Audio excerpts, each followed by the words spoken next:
ሰበር ዜና የህወሓት ታጣቂዎች በአፋር ክልል በኩል አዲስ የጦርነት ግንባር መክፈታቸው ተሰማ። በትግራይ መጠነ ሰፊ የግዳጅ ወታደራዊ አፈሳ እየፈጸመ የሚገኘው ህወሓት ታጣቂዎቹ ከሰሞኑ በአፋር ክልል ድንገተኛ የሞርታር ጥቃት መፈጸማቸው ተዘግቧል። በሌላ በኩል በትግራይ የቀጠለውን የግዳጅ ወታደራዊ አፈሳ ሽሽት ወጣቶች ከክልሉ በገፍ እየወጡ መሆናቸውን ሚዲያችን ሰምቷል። አብራችሁን ቆዩ። በቀዳሚነት ወደ እናንተ የምናደርሳችሁ የብልጽግና ሌላኛው ክንፍ የሆነው ኢዜማ በምርጫ 2018 86 መቀመጫዎችን ማሸነፉን አስታወቀ። የኢትዮጵያ ዜጎች ለማህበራዊ ፍትህ ኢዜማ በምርጫው ያገኘውን ውጤት በመግለጽም ለቀጣይ የስራ አቅጣጫዎችን ጥሪ አቅርበዋል። ተጨማሪውን ይዘናል። በኤሊኖ ተጽዕኖ ምክንያት በመላ ሀገሪቱ የተለያዩ መጠን ያለው የክረምት ዝናብና ከፍተኛ የሙቀት መጠን እየተመዘገበ መሆኑን የኢትዮጵያ ሜትሮሎጂ ኢንስቲትዩት አስታወቀ። ዝርዝሩን ይዘናል። በአዲስ አበባ ከተማ የውጭ ሀገር ዜጎችን በማገት ከ15 ሚሊዮን ብር በላይ የጠየቁት 3 ፓኪስታናውያን በቁጥጥር ስር መዋላቸውን ፖሊስ አስታወቀ። ተጠርጣሪዎቹ በተከራዩበት መኖሪያ ቤት ውስጥ የህንድና የባንግላዴሽ ዜግነት ያላቸውን ግለሰቦች አስረው ማስቀመጣቸውን ነው ፖሊስ የገለጸው።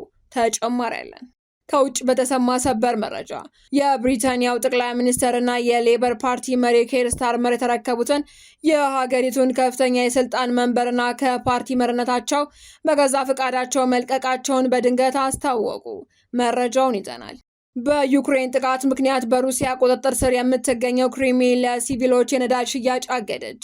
ዩክሬን በጥቁር ባህር ላይ በሚገኝ የነዳጅ አቅርቦቶች ላይ የምታደርገውን ጥቃት ማጠናከሯ ተገልጿል። ተጨማሪ ያለን የተከበራችሁ ቻናላችን ቤተሰቦች ዝርዝር መረጃዎችን ከመመልከታችሁ በፊት ቪዲዮን ላይክ በማድረግ ማድመጥ እንድትጀምሩ እየጋበዝን በቀጥታ ወደ መረጃዎቹ ተሸጋገርን። በቅድሚያ የህወሓት ታጣቂዎች በአፋር ክልል ድንገተኛ የሞርታር ጥቃት መፈጸማቸው ተሰማ። ጊዜ አስተዳደሩን በማፍረስ በትግራይ መጠነ ሰፊ የግዳጅ ወታደራዊ አፈሳ እየፈጸመ የሚገኘው ህወሓት በትላንትናው ዕለት በአፋር ክልል ዞን 2 መጋሌ ወረዳ የሞርታር ጥቃት መፈጸሙን ሚዲያችን ሰምቷል። ሆርን ፍሪኩዌንሲ የተሰኘው ድረገጽ በበኩሉ ጥቃቱ የተከፈተው የአፋር ጸጥታ ኃይሎች በሰፈሩበት አካባቢ እንደሆነም ዘግቧል። የጉዳቱ መጠን በግልጽ ባይታወቅም ድርጊቱ በአካባቢው ማህበረሰቦች ዘንድ ድንጋጤ መፍጠሩን ነዋሪዎች ገልጸዋል። በሌላ በኩል በትግራይ እየተካሄደ ያለው የግዳጅ ወታደራዊ ምልመላ በፈጠረው ስጋት ምክንያት በርካታ የክልሉ ወጣቶች ከክልሉ እየወጡ ወደ ቀሪው የኢትዮጵያ ክፍል እየሸሹ ሲሆኑ ሌሎች ደግሞ እዚያው ተደብቀው እንደሚገኙ ተናግረዋል። በክልሉ ውስጥ በስፋት እየተካሄደ ባለው የግዳጅ ወታደራዊ ምልመላ የተነሳ እንቅስቃሴዎች እየተስተጓጎሉ መሆናቸውንም የሚናገሩት ነዋሪዎች ፍርሃት መንገሱን ገልጸዋል። ይህ አፈሳ ከነዋሪዎችና ከመብት ድርጅቶች ውግዘት እየገጠመው ቢሆንም ምልመላው በፈቃደኝነት የሚካሄድ ነው በማለት ህወሓት ማስተባበሉን አጃንስ ፍራንስ ፕሬስን ጠቅሶ ቢቢሲ ዘግቧል። ኢዜማ የምርጫ 2018 86 መቀመጫዎችን ማሸነፉን አስታወቀ። የኢትዮጵያ ብሔራዊ ምርጫ ቦርድ የ2018 ሀገር አቀፍ ምርጫ ይፋዊ ውጤትን ይፋ ማድረጉን ተከትሎ የኢትዮጵያ ዜጎች ለማህበራዊ ፍትህ ኢዜማ በምርጫው ያገኘውን ውጤት በመግለጽ ለቀጣይ የስራ አቅጣጫዎች ጥሪ አቅርቧል። ፓርቲው በምርጫው በድምሩ 86 መቀመጫዎችን በማሸነፍ አጠናቋል ተብሏል። የኢትዮጵያ ብሔራዊ ምርጫ ቦርድ ትላንት ባወጣው ይፋዊ ውጤት መሰረት ኢዜማ በሀገር አቀፍ ደረጃ የተወዳደረባቸውን የህዝብ ተወካዮች ምክር ቤት 13 ወንበሮች እንዲሁም 73 የክልልና የከተማ ምክር ቤት ወንበሮችን በማሸነፍ አጠቃላይ 86 መቀመጫዎችን ይዟል ተብሏል። ፓርቲው ይህንን ጉዳይ አስመልክቶ በሰጠው መግለጫ ምርጫው በሰላም መጠናቀቁን በመጥቀስ ለእጩዎቹ ለአባላቱና ለደጋፊዎቹ የእንኳን ደስ አላችሁ መልእክት አስተላልፏል። ኢዜማ በውጤቱ በመደሰት ብቻ ሳይወሰን የቀጣዮቹን ዓመታት የስራ አቅጣጫ በግልጽ አስቀምጧል። ለብልጽግና ፓርቲ የእንኳን ደስ አላችሁ መልእክት ያስተላለፈው ኢዜማ ገዢው ፓርቲ ዲሞክራሲያዊ ተቋማትን በመገንባት ፍትሐዊ የፖለቲካ ምህዳርን በመፍጠር አማራጭ ሀሳቦችን በመቀበልና ትችቶችን በሆደ ሰፊነት በማስተናገድ ኃላፊነቱን እንዲወጣም ጥሪ አቅርቧል። በኤሊኖ ተጽዕኖ ምክንያት በመላ ሀገሪቱ የተለያዩ መጠን ያለው የክረምት ዝናብና ከፍተኛ የሙቀት መጠን እየተመዘገበ መሆኑን የኢትዮጵያ ሜትሮሎጂ ኢንስቲትዩት አስታወቀ።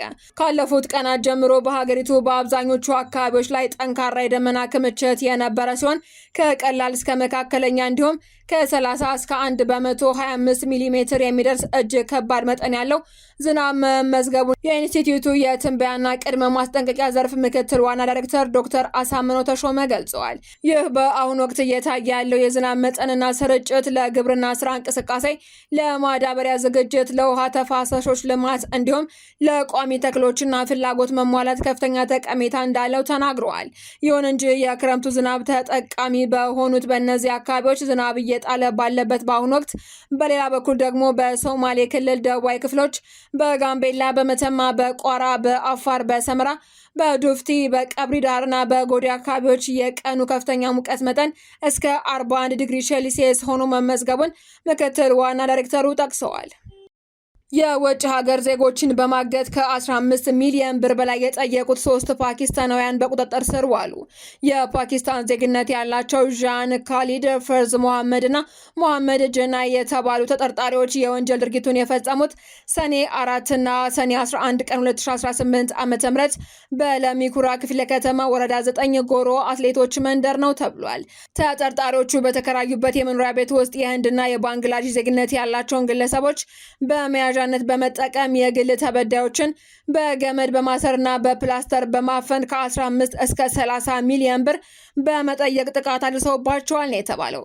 ተጠርጣሪዎቹ በዚህ ብቻ ሳያበቁ ሰኔ 11 ቀን 2018 ዓ.ም ወደ ኢትዮጵያ ለጉብኝት የገቡ 4 የህንድ ዜጎችን በማሰርና በመደብደብ ከ15 እስከ 25 ሺህ የህንድ ሩቢ አስልኩልን በማለት ድብደባ ሲፈጽሙባቸው እንደነበር የግል ተበዳዮች ለፖሊስ ቃላቸውን ሰጥተዋል። የወንጀሉ መፈጸም መረጃ የደረሰው የለሚኩራ ክፍለ ከተማ ፖሊስ ዋና መምሪያ ተገቢውን የፍርድ ቤት መያዣና የመበርበሪያ ትዕዛዝ በማውጣት ባከናወነው ኦፕሬሽን ተጠርጣሪዎቹን ለወንጀል ድርጊት ሲጠቀሙበት ከነበረው ቢላዋ፣ ገመድ፣ ፕላስተር እንዲሁም ከተለያዩ የውጭ ሀገር ገንዘቦች ጋር በቁጥጥር ስር ውለዋል ተብሏል። ከውጭ በተሰማ ሰበር መረጃ የብሪታንያው ጠቅላይ ሚኒስትር ኪር ስታርመር ከስልጣናቸው ለቀቁ። የብሪታንያው ጠቅላይ ሚኒስትርና የሌበር ፓርቲ መሪ ኪር ስታርመር ከተረከቡት የሀገሪቱ ከፍተኛ የስልጣን መንበርና ከፓርቲ መሪነታቸው በገዛ ፈቃዳቸው መልቀቃቸውን በድንገት አስታውቀዋል። ይህ ያልተጠበቀ ውሳኔ በብሪታንያ ፖለቲካ ላይ ከፍተኛ ድንጋጤና መነጋገሪያን የፈጠረ ሲሆን ጠቅላይ ሚኒስትሩ ስራቸውን የለቀቁበትን ዝርዝር ምክንያት በሚመለከት በቅርቡ መግለጫ እንደሚሰጡ ይጠበቃል። ኪር ስታርመር በሰጡት አጭር መግለጫ ሀገራቸውንና ፓርቲያቸውን በታማኝነት ማገልገላቸውን ገልጸው አሁን ግን ለአዳዲስ መሪዎች መንገዱን መልቀቅ ተገቢ ሆኖ ማግኘታቸውን ጠቁመዋል። ውሳኔውን ተከትሎ የሌበር ፓርቲ በአስቸኳይ አዲስ ሊቀመንበርና የሀገሪቱን ጠቅላይ ሚኒስትር ለመምረጥ የውሳኔ ሂደቶችን የሚጀምር ሲሆን አዲስ መሪ እስኪሰየም ድረስ በጊዜያዊነት ሀገሪቱን ማን እንደሚመራው ይፋ ይደረጋል ተብሎ ይጠበቃል።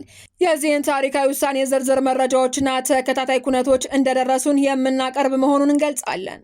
በመጨረሻም በዩክሬን ጥቃት ምክንያት በሩሲያ ቁጥጥር ስር የምትገኘው ክሪሚያ ለሲቪሎች ነዳጅ ሽያጭ አገደች።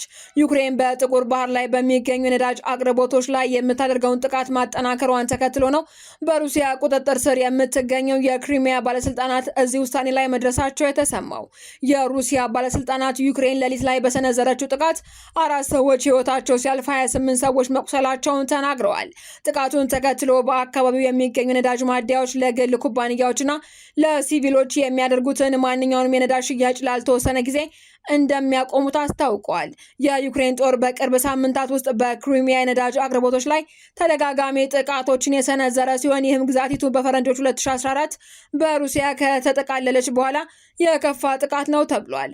ዜናዎቻችን አበቃን። በሰላም ቆዩን።